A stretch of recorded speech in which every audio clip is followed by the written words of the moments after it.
Shifrkorlik salonchi qizning bir kuni. Bugun ishga yolg'iz ketmayman, qizimni ham olib ketamiz birga. Ishga kelishimiz bilan model olgandik, modelga doposli videolar oldik. Bu yerda qizim zerikib o'tiribdi, shu bilan modelni bo'ldik. Seni puli bo'lmasa-da olib yurishga majbur dugonang.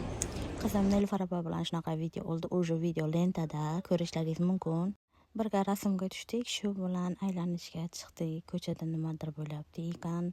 Hamma o'ziga kerakli narsani qayerga qo'yishni biladi. Qaranglar-da, shu mittagina bo'lib telefonni qo'yib, yashirib qo'yishni qaranglar.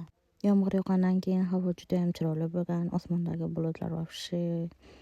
Shunaqa velakcha oldik. Velakchani haydab eski shaharga qarab bordik. U yerdan biz mayda popkorn oldik. Basharani qaranglar, deydi-ku shu joyiga. Popkornni yeb qo'ymasligim uchun olib ketdi. O'zimni ham qanaqadir videolar olgim keldi, lekin ololmadim. Mavoni chiroyligini qaranglar. Qizimga makkajo'xori oldik. Shu bilan zebesda ovqatlandik. Hammaga xayr, sog' bo'linglar. Sizlarni yaxshi ko'ramiz. Like, kommentariya bosishni esdan chiqarmanglar.